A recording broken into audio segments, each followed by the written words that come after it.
20 12 30 16 5 dan di samping kanan saya. Perkenalkan, nama saya Resti Nurul Hidayah dengan NIM 20 12 30 15 2. Baik, di sini kami dari kelompok 3 akan mewawancarai wirausahawan di bidang keramba.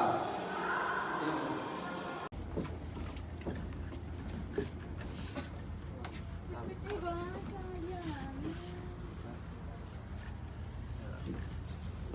Waalaikumsalam. Sebelumnya Pak, izin perkenalan diri, saya Ali Suja Amin. Saya Resti Nurul Hidayah. Saya Sandiaga Kuryaga.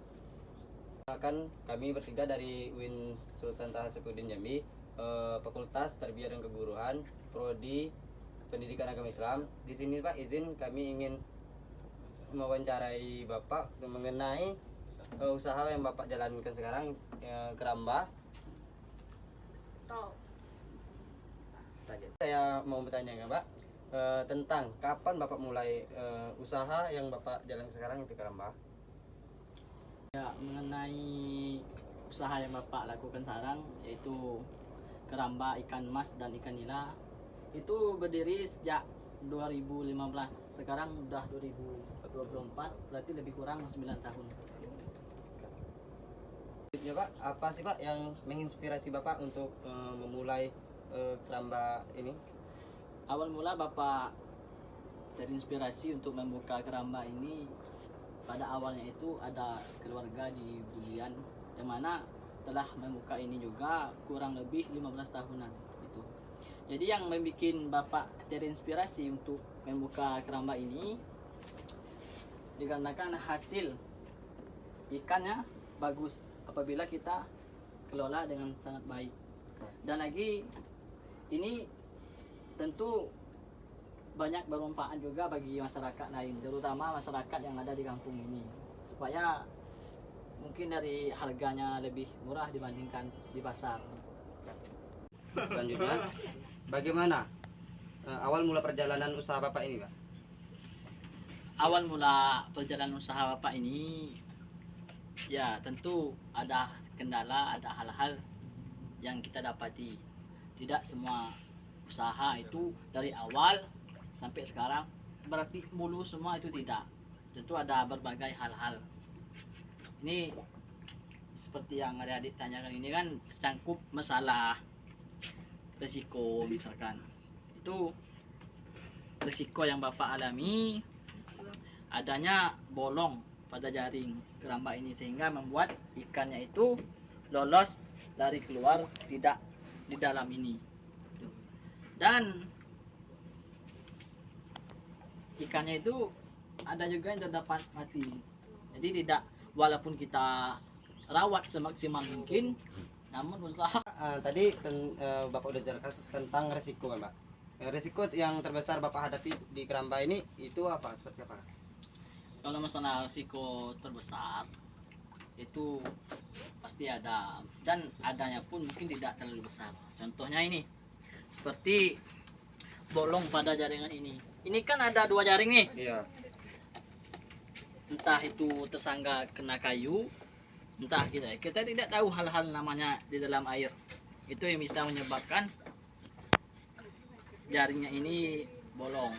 Jadi risiko terbesarnya itu ya ikannya lepas karena jaringnya bolong. Risikonya. Bagaimana cara Bapak mengatasi resiko yang pernah ada terjadi di keramba ini, Pak? Ya seperti yang Bapak bilang tadi itu kan, jaringnya itu bolong sehingga membuat ikan tersebut lepas. Jadi cara mengatasinya, kita kan wanti-wanti, takutnya nanti ikannya keluar, kita di rumah gitu. Makanya ini dibuat 2 jaring seperti yang Bapak bilang tadi juga kan.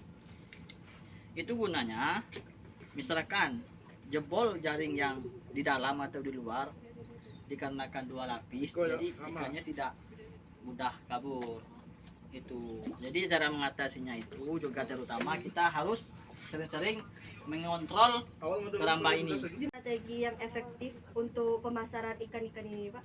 Ya, untuk pemasaran, Bapak kan terutama dapat pengalaman dari keluarga yang di Bulian. yang mana keluarga bapak tersebut ada juga keramba ini. Seperti bapak terinspirasi juga dan bapak juga membuka usaha ini. Nah, jadi itu untuk pemasarannya adanya tokeh yang sering kita bilang ini, misalkan tokeh ikan atau tokeh apa itu, ya itu pemasarannya dari tokeh itu kan juga jelas ada info dari temannya atau siapa, dan juga bapak juga mencari toko-toko yang untuk membeli ikan ini. Kalau harga pas ya bapak jual gitu. Dan untuk pemasarannya macam toke tadi kan di sini, jadi toke itu kan ya juga ada agennya gitu, melalui agennya yang jual di pasar, yang kita lihat di pasar banyak itu. Nah itu ngambil sama toke ikan. Nah jadi pemasarannya itu ada orang yang datang sendiri, dan kita juga ada kenalan sama yang lain, jadi orang tersebut juga bisa membantu untuk pemasaran kita. Misalkan kita daerah sini ada juga yang memasarkannya itu. Yang jelas bos toke ikan sama yang ngagen sama tokenya lagi itu beda harga. Ada juga yang orang dari pasar datang ke sini langsung, dan ada juga yang toke yang ingin mengagenkan lagi kepada yang menjualkan di pasar. Itu beda harga. Kalau di sini murah. Makin lama perjalanan ikan ini justru makin mahal karena adanya transportasi, tenaga, dan lain sebagainya. Pertanyaan selanjutnya, Yang pernah Bapak dapatkan selama ini? Iya, kita ngomong masalah pencapaian terbesar. Jadi pencapaian terbesar yang Bapak ingin capaikan yaitu terutama bukan untuk kendaraan ataupun yang lain. Nah, pencapaian terbesar Bapak yang Bapak inginkan, dan alhamdulillah sekarang sudah sedikit banyak tercapai. Awal mulai kan tidak sepanjang ini kerambanya sampai ujung sana. Nah, jadi pencapaian terbesar Bapak itu ingin menginvestasikan untuk keramba ini makin besar. Jadi makin besar usaha, justru pemasukan semakin besar pula. Dan pencapaiannya itu tadi, dengan keramba makin besar, usaha makin besar, alhamdulillah juga terbelilah pencapaian lain seperti kebun atau mobil pribadi. Nah, langsung pergi. ini sistem panennya gimana Pak? Nah, kalau kita bicara soal sistem panen, itu panennya setahun 2 kali. Jadi setiap 6 bulan sekali kita panen, 6 bulan sekali kita panen gitu. Jadi yang perlu ada diketahui seperti yang Bapak bilang tadi, panen dalam setahun yaitu 2 kali, setiap 6 bulan sekali panen. Itu setiap 6 bulan panen, setiap 6 bulan panen.